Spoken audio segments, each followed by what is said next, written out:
So, for the past year, I've been doing an excellent job of not caring about what other people think of me. And enjoying every bit of life. And recently, I decided to really care about what someone thought of me. So I'm wondering where I went wrong. Because Well, here's the thing that's tricky about this, because we can glibly say to you that you're expanding and this is the standard that you want to find harmony with, and you really have to get to a place where you don't give a rip what anybody else thinks, because there's too many moving parts. And if you're trying to stand on your head to please that one or that one or that one or that one or that one, you really can only have one person in your life like that, because if there are two and they want something slightly different, then you don't know what to do.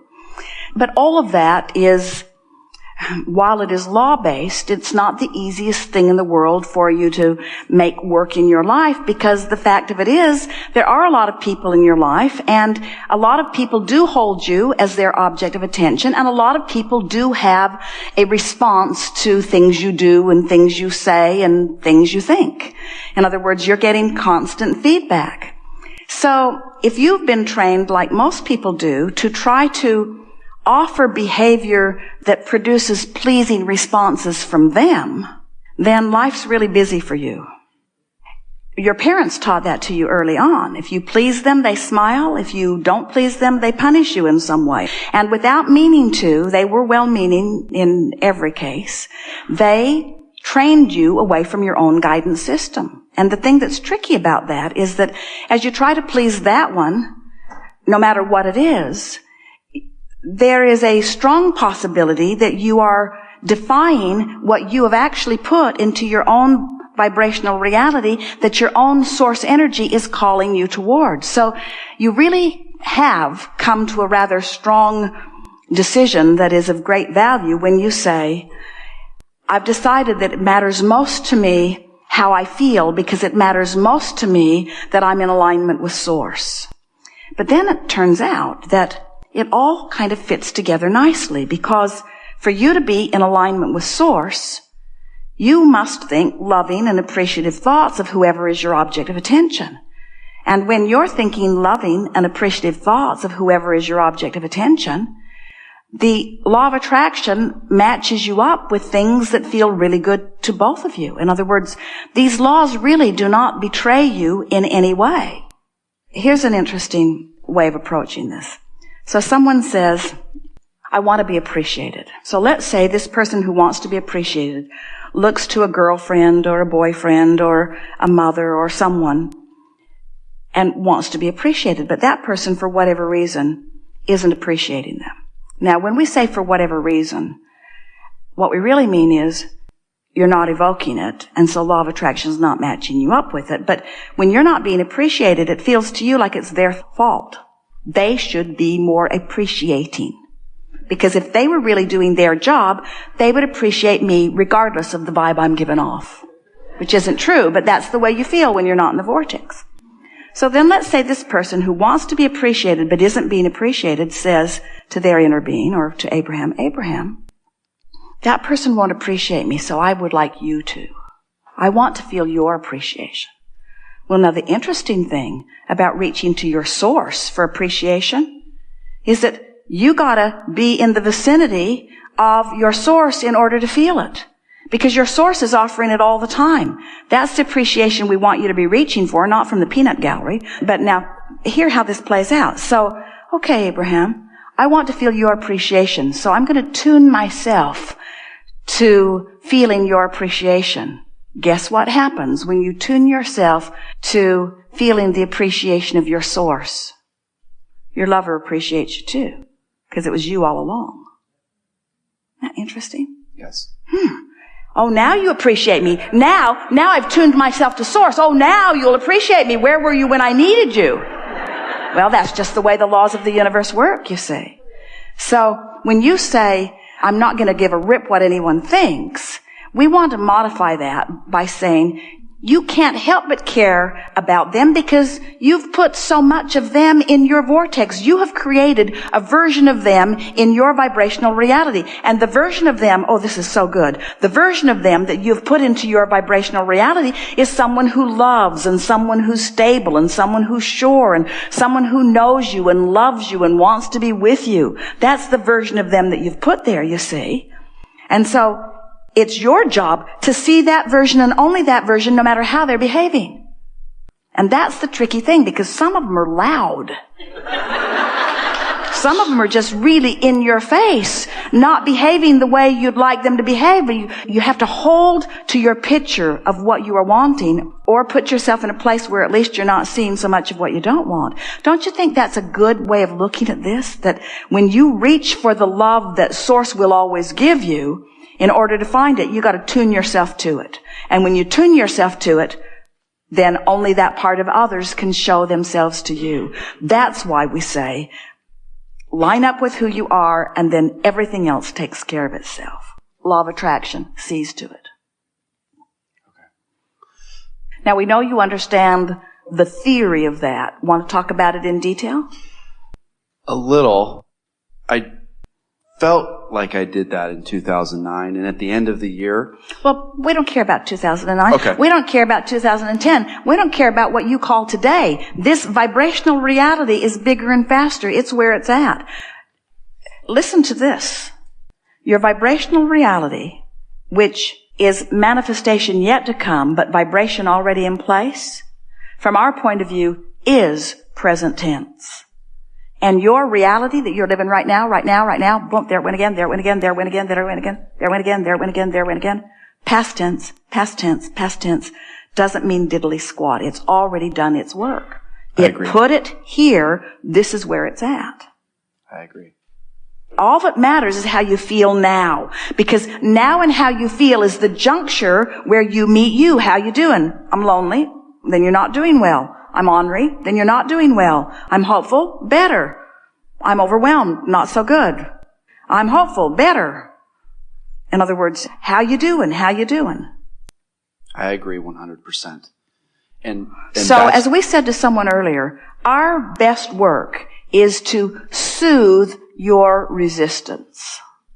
So, we start to soothe your resistance by telling you the unequivocal, undeniable law that never gets squirrely on you. Now, if you want to give us some details, we'll help you soothe your resistance. Specifically, the feedback on me at work was negative relative to my perception of how I was performing. And so now, as I went through a year of work and enjoyed and had passion and love and desire for the things I was doing and saved the company $20 million, at the end of the year, I hear negative feedback to how I performed. All right, so consider this. You can only get negative feedback from people outside the vortex. I agree. So why would you care what someone out of the vortex says to you when it's 100% probability of it being negative? So where do we suggest you get your feedback from? Source. And what do you think Source is saying about that? We really want to jump in here so that you get it. You care what they think. I agree. That's like asking someone who doesn't have any money to give you a loan. And the degree to my discomfort is inevitable, or is seen with the degree at which my rating was to my perception. That's all flawed. This is what it is. Okay. This is the reason you feel so bad. It hasn't got anything to do with them. It's that you have expectations of yourself that when you give attention to their negative rating takes you apart from who you are. It's not their statistics that are messing you up. It's your own. In other words, this will feel a little off the subject, but it really isn't. It's right on. Someone will say, this rascal, often it's a lover or an employer, this person has made me so frustrated and angry, and in the process, I have asked for this, and asked for this, and asked for this. So that person is responsible for enormous expansion. My vortex is spinning faster and my inner being is standing taller because of that rascally rascal. So that person is the reason that I expanded. And that person is also the reason that I don't take my expansion, because I'm looking and listening to what that person says. Correct. So we think you had a good idea in the beginning not to give a rip what that person thinks. But that's not going far enough. You have to thank them and their trouble for the expansion that they affected in you. You see, you're not upset because their rating of you isn't pleasing them. You're upset because your attention to their negativity is not who you are. Can you feel that? Yes. And you said some words that were very telling in that, because you kept saying, my perception and their perception. Their perception of me doesn't measure up to my perception of me. And we say, no, that's not what it is. Your perception of you isn't matching up to your perception of you. They are irrelevant. They were only fodder for your expansion. Thank you. Because it's so interesting. That's like having a really contrasting person really make you expand and then feel bad that they're not at the Vortex party. They can't come to the Vortex party. They were the trouble that made you expand, you see. And you're needing them to come and celebrate with you. Your success is off base because that's not where they're vibrating right now. And you have to let that be all right and love them for the important part they did play in your expansion. I love the Vortex. It feels so good to be there. You know what the best part of the Vortex is? Tell me. The best part of the Vortex is going in. Because after you're in there a while, you get bored. Really, the best part of the Vortex is going in, which makes those troublemakers really important to your exhilarating life, because they make trouble and out you go, and then you make your way back in and whoo, how good it feels. And you get to go to a new place because they prodded you into expansion. So what you really want to do is thank all of them. Write letters to all of them. You especially were the most troubling one of all.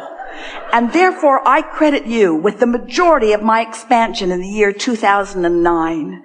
And I'm so looking forward to completely ignoring your opinion of me in the year 2010 in order to reap the benefit of all that you helped me to achieve in 2009.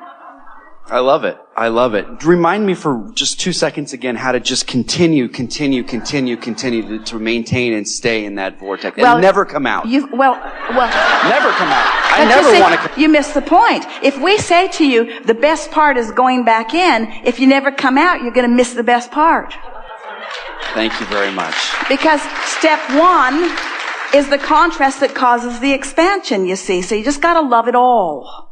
We really want you to know that from our vantage point, we see you here in this room as having moved in your emotional scale into the place where you are in the vicinity and in the vicinity and in your vortex. Watch for the evidence of that. The fastest way to make things that you've been wanting to happen is to not care that they haven't been happening. In other words, just lighten up, chill out, have more fun, be easier about it. There is great love here for you. And we remain, as always, eternally in the vortex.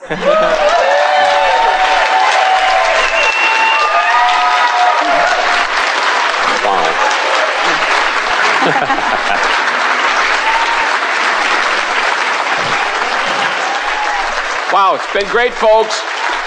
Good to see all of you. Say thank you to Esther one more time, would you please?